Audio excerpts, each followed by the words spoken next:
warahmatullahi wabarakatuh. Apa kabar? Saya Ismail Arif dari Forum News Network. Akhirnya buat Anda yang penasaran ingin menyaksikan debat calon wakil presiden, yakni terutama Gibran Rakabuming itu akhirnya kesampaian juga ya. Karena Komisi Pemilihan Umum itu memutuskan untuk tetap melaksanakan debat antar calon wakil presiden. Ini bahkan porsinya sudah dibagi ini untuk presiden itu sebanyak 3 kali dan calon wakil presiden itu sebanyak 2 kali. Jadi berbeda sekali dengan keputusan KPU sebelumnya yang meniadakan debat cawapres yang hadir sendirian ya. Karena sebelumnya seperti dikatakan oleh Ketua KPU Hasyim Asyari itu kan format debat tetap sebanyak 5 kali. Dan di situ juga tetap ada debat calon wakil presiden sebanyak 2 kali, tetapi itu semua dari 5 forum debat itu akan dihadiri oleh capres dan cawapres. Nah ini yang kemarin sempat bikin geger, karena kemudian ada dugaan bahwa KPU itu melindungi Gibran, sehingga debat antar cawapres itu ditiadakan. Dan kita juga kemarin kan sempat melihat silang sengkarut gitu, karena justru paslon nomor 2, tim paslon nomor 2 menyebut bahwa gagasan untuk meniadakan debat antar cawapres itu asal usulannya datang dari tim Amin atau tim Anies Muhaimin. Tapi ini kemudian dibantah dengan keras oleh tim Amin, bahkan itu bukan hanya timnya ya, ini sampai calon wakil presiden Muhaimin Iskandar, bahkan juga calon presiden Anies Baswedan buka suara dan mereka menginginkan untuk tetap diadakan debat antar cawapres. Hal yang sama itu juga disampaikan oleh tim paslon nomor 3 Ganjar dan Mahfud. Mereka menyatakan bahwa harus tetap dilaksanakan debat ini, dan kemudian mereka menduga bahwa kemungkinan besar kenapa debat antar cawapres ini ditiadakan ya untuk melindungi dan mengakomodir kepentingan dari Gibran Rakabuming. Nah, keputusan bahwa debat ini, debat cawapres terutama orang yang akan menyoroti itu kan, itu disampaikan oleh Komisioner KPU Idham Holik ya, yang dia menyatakan bahwa akan tetap diadakan itu tadi formatnya 5 kali debat, 3 kali debat calon presiden dan 2 kali debat calon wakil presiden. Ini seru juga akhirnya ya, karena saya kira ini tekanan publik yang luar biasa, bukan hanya tekanan dari pasangan nomor 1 dan nomor 3, tetapi tekanan publik terhadap rencana KPU yang meniadakan debat antar calon wakil presiden itu memang sangat, kalau kita amati di media maupun di media sosial itu sangat kencang, dan orang kemudian curiga bahwa ini bagian dari skenario besar istana untuk menyelamatkan Gibran. Kalau sebelumnya di Mahkamah Konstitusi itu tugas Paman Gibran itu meloloskan Gibran agar bisa maju pada Pilpres 2024. Nah, sekarang KPU tugasnya melindungi, itu kan gitu. Sebelumnya Bawaslu juga menunjukkan itu ya. Anda masih ingat ketika beberapa waktu yang lalu berlangsung pertemuan antara perangkat desa, ribuan perangkat desa yang dikumpulkan di Indonesia Arena Gelora Bung Karno, itu kan Gibran hadir di situ, dan sangat jelas di situ ada ajakan untuk memilih paslon nomor 2 yakni Gibran dan Prabowo, dan juga atribut-atributnya menunjukkan bahwa acara itu memang semula diniatkan untuk deklarasi pasangan Prabowo Gibran. Tapi Ketua Bawaslu pada waktu itu Rahmat Bagja menyatakan bahwa itu bukan pelanggaran terhadap pelanggaran kampanye, karena di situ tidak ada ajakan untuk memilih, dan Rahmat Bagja ini mengaku bahwa dia mengirim petugas ke sana dan petugas dari KPU dari Bawaslu itu tidak menemukan sama sekali ajakan untuk memilih salah satu pasangan. Nah, ini yang kemudian membuat Ketua Bawaslu-nya dibully habis-habisan oleh para netizen, karena netizen dengan mudah kemudian menunjukkan foto-foto bahkan video ajakan untuk memilih pasangan Prabowo dan Gibran. Jadi dari situ saja kemudian orang sudah mulai hopeless, pesimis dengan Pilpres 2024 ini, karena kalau mulai dari MK, kemudian penyelenggara pemilu, Bawaslu dan juga KPU itu semua melindungi Gibran, ya kita sudah tahu bahwa pemilu ini memang disiapkan sebagai pemenangnya sejak awal sudah dirancang, pemenangnya adalah pasangan Prabowo Gibran. Dan nanti ini kan kuncinya kalau perhitungan suara itu di KPU, dan nanti kalau kemudian ada sengketa karena tidak puas terhadap putusan pemilu, itu ujungnya kan ke Mahkamah Konstitusi. Sementara Mahkamah Konstitusinya juga sudah dikuasai oleh pemerintah. Karena beberapa waktu lalu sebenarnya harusnya pekan lalu itu akan ada revisi terhadap undang-undang Mahkamah Konstitusi. Nah, situasinya kan sekarang di Mahkamah Konstitusi itu memang rawan bagi Presiden Jokowi. Selama ini dengan Anwar Usman sebagai Ketua Mahkamah Konstitusi itu, kalau Anda cermati, hampir semua gugatan terhadap undang-undang yang berkaitan dengan kepentingan rezim yang berkuasa itu pasti selalu dimenangkan oleh pemerintah, dan komposisinya itu sudah diatur selalu seperti itu. Posisinya 5-4, 5 mendukung pemerintah dan 4 itu biasanya dalam posisi yang menentang berbagai keputusan yang menguntungkan pemerintah. Dan ini komposisi ini seperti diatur lah, pokoknya seolah-olah Mahkamah Konstitusi itu adalah lembaga independen karena ada yang menyatakan dissenting opinion 4 hakim gitu. Tapi dengan berubah, dengan kemudian keputusan dari Majelis Kehormatan Mahkamah Konstitusi, Anwar Usman itu terbukti melakukan pelanggaran kode etik berat. Dia meloloskan Gibran melalui putusan Mahkamah Konstitusi nomor 90 tahun 2023. Dia kemudian dicopot dari jabatannya dan dilarang untuk menangani sengketa-sengketa yang berkaitan dengan pilkada, pemilu legislatif maupun pilpres. Maka komposisinya di Mahkamah Konstitusi ini menjadi sangat rawan ya. Posisinya setidaknya jadi 4-4 karena tinggal 8 dari 9 orang anggota Majelis Hakim di Mahkamah Konstitusi itu kan, kalau satu yakni Anwar Usman tidak boleh menangani sengketa, maka sengketa pemilu, pileg dan pilkada, pilpres dan pilkada, ya posisinya bisa saja berbalik. Jadi kalau ada sengketa nanti hasil pilpres, sangat mungkin ya gugatan terhadap pasangan Prabowo dan Gibran itu dimenangkan. Nah, itu yang saya kira berbahaya. Karena itulah kemudian ada rencana untuk mengubah undang-undang Mahkamah Konstitusi itu. Dan kabar yang kemarin sempat disampaikan oleh Profesor Denny Indrayana, mantan Wakil Menteri Hukum dan HAM, dia mendengar kabar Saldi Isra, Wakil Ketua Mahkamah Konstitusi saat ini, itu rencananya disingkirkan karena Saldi Isra ini dalam berbagai keputusan itu dinilai terbukti dia merugikan kepentingan pemerintah. Tetapi memang sekarang ini tidak mudah ya buat pemerintah untuk menggolkan undang-undang. Tidak seperti sebelumnya. Kalau sebelumnya itu kan hampir semua undang-undang yang diinisiasi oleh pemerintah, seperti misalnya Omnibus Law, kemudian soal undang-undang Minerba dan sebagainya, itu semua lolos di DPR. Kan kita tahu bahwa undang-undang itu biasanya inisiatifnya dari dua saja yang disebut sebagai open legal policy, pembuat undang-undang itu DPR dan pemerintah.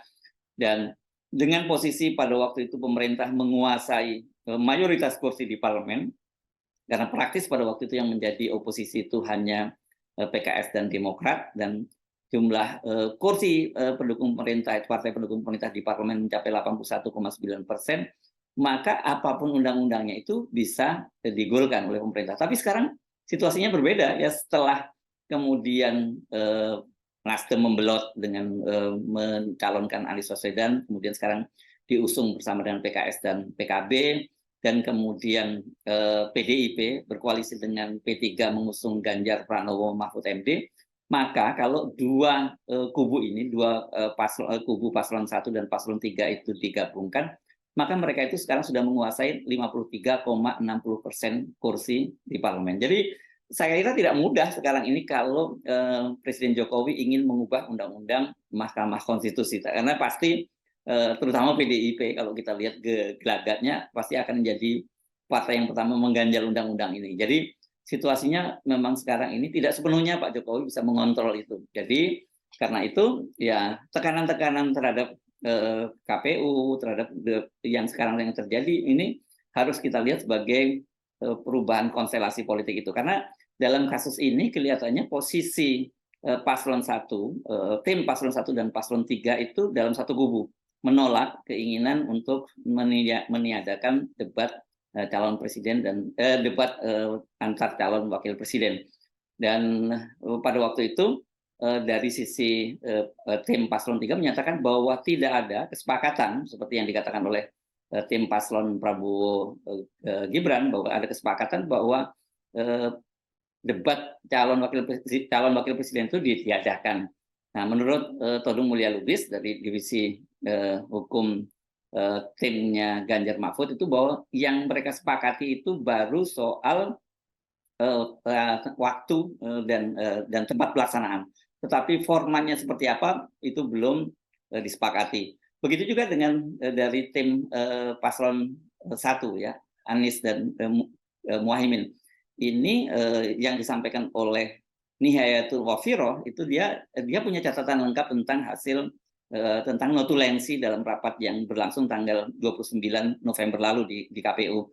Dan menurut dia bahwa benar dia waktu itu tim paslon nomor 1 itu memang menyarankan agar calon presiden dan calon wakil presiden itu hadir. Tetapi justru mereka menyatakan formatnya itu diubah bukan, dan jumlahnya debat itu ditambah. Jadi bukan 5 tapi menjadi 7. Dan kemudian juga mereka menyatakan justru yang menarik itu adalah usulan dari paslon nomor 2 karena mereka menginginkan agar bukan hanya debat antar cawapres tapi debat capres cawapres itu juga ditiadakan. Sebagai gantinya adalah para capres dan cawapres ini hanya memaparkan visi misinya saja, gitu ya. Dan kemudian terjadi dialog itu tanya jawabnya itu dengan panelis, bukan dengan kandidat yang lain. Kan kalau kita saksikan dari debat-debat pemilu sebelumnya, debat-debat pilpres sebelumnya itu kan ada sesi ya. Nah, yang ini biasanya paling banyak ditunggu oleh publik adalah ketika paslon lain, cawapres dan capres dari pasangan yang lain itu menanyakan kepada kandidat yang memaparkan materinya. Katakanlah misalnya paslon 1 yang menyampaikan materinya, itu maka kemudian paslon nomor 2 dan 3 yang mengajukan pertanyaan. Begitu juga sebaliknya. Nah, ini yang tidak diinginkan oleh paslon nomor 2 karena mereka menginginkan terjadinya hanya tanya jawab dengan panelis, dan kedua yang dibahas itu bukan debat tapi adalah visi dan misi gitu ya. Jadi bisa dibayangkan kalau kemudian hanya terjadi tanya jawab dengan para panelis. Selama ini kan kita tahu ya, panelis ini tentu saja orang-orang yang sudah dipilih secara ketat dan tidak akan mempermalukan para kandidat begitu ya. Dan kemudian pertanyaan-pertanyaan yang mereka ajukan itu kisi-kisinya juga sudah diberikan kepada pasangan calon presiden dan calon wakil presiden. Ya nggak seru lah itu yang terjadi. Nah, ini yang kemudian kelihatan sekali kalau KPU itu posisinya sama dengan paslon nomor 2 ya, ingin meniadakan debat antar capres dan antar cawapres di antara pasangan ini. Nah, itu yang kemudian tekanan luar biasa dari publik dan kemudian kelihatannya memaksa KPU untuk mengubah format itu. Nah, dengan diubahnya format itu makanya ini pasti akan sangat menarik ya. Orang mungkin tidak akan terlalu menunggu lagi debat antara Anies, Ganjar, dan Prabowo. Fokus perhatian publik justru akan diarahkan kepada perdebatan antara Mahfud MD, Muhaimin Iskandar, dan Gibran Rakabuming.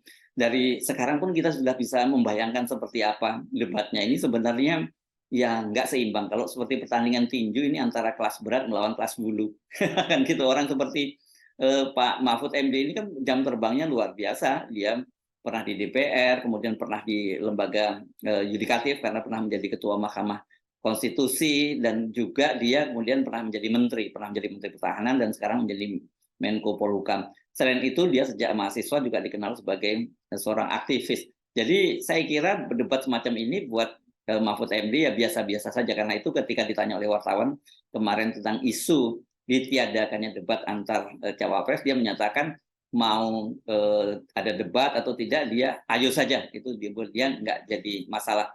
Begitu juga dengan Muhaimin. Muhaimin ini juga punya pengalaman yang cukup panjang juga. Dia di legislatif, dia pernah menjadi wakil ketua DPR, kemudian dia pernah jadi menteri di eranya SBY, dan kemudian dia juga sebagai ketua umum partai. Sama dengan Mahfud MD, sejak mahasiswa dia juga aktif dalam dunia kemahasiswaan. Jadi ini memang dua-duanya adalah kalau tinju ya petinju kelas berat semua. Sementara kalau Gibran ini saya kira levelnya bukan kelas bulu tapi kelas nyamuk lah ya, karena bagaimanapun dia sangat hijau di dunia birokrasi pemerintahan. Dia pengalaman politik sama sekali tidak ada, karena dia sebelum menjadi wali kota dia tidak pernah tercatat menjadi kader PDIP. Pengalaman dia ya hanya menjadi wali kota Solo, dan itu pun hanya kurang dari 3 tahun. Jadi bisa dibayangkan perdebatan ini pasti dia akan seimbang gitu ya. Apalagi kalau kita melihat beberapa kali tampilan Gibran, baik dia ketika melayani wawancara dengan wartawan atau ketika menyampaikan semacam orasi, saya memberinya tanda petik karena sebenarnya juga bukan orasi karena dia menyampaikan hanya dalam hitungan menit saja, dan kemudian tanya jawab dengan para mahasiswa itu kelihatan sekali kalau Gibran itu jawabnya ya sekenanya saja gitu ya. Bahkan misalnya ketika dia melakukan tanya jawab dengan Institut Teknologi Dell itu ya, punya Pak Luhut itu di Tapanuli Utara, itu ketika ditanya oleh mahasiswa soal pengolahan sampah di Solo, dia menyatakan itu sudah ada bukunya, jadi silahkan aja dibaca bukunya.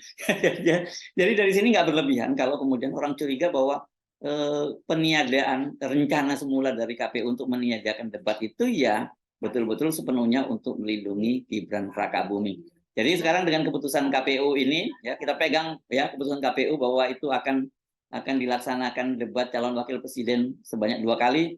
Saya kira orang pasti banyak menunggu-nunggu. Ini tontonan ini akan menjadi sangat menarik ya, terutama ketika Gibran, Mahfud MD dan kemudian Caimin bertemu dalam satu panggung.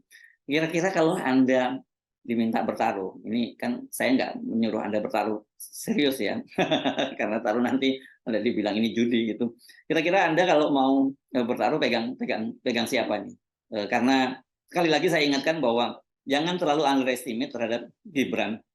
Karena bagaimanapun juga Gibran ini kan pernah juga bersekolah di luar negeri cukup lama, dia di Singapura dan di Australia. Singapura dia sampai 6 tahun dan di Australia 3 tahun. Dan kemudian seperti ini penting kita ingatkan lagi, seperti hasil surveinya Indobarometer disebutkan bahwa Gibran itu adalah calon wakil presiden paling intelek di antara 3 calon wakil presiden. Yang paling intelek adalah Gibran. Pak Mahfud kelasnya jauh dibandingkan Gibran, apalagi Caimin nggak ada apa-apanya karena nggak sampai separuh dari Gibran Rakabuming tingkat intelektualitasnya dan kecerdasannya. Tapi itu kata survei Indobarometer. Nah sekarang dengan kita bisa menyaksikan debat antar cawapres, Anda sendiri bisa langsung menilai.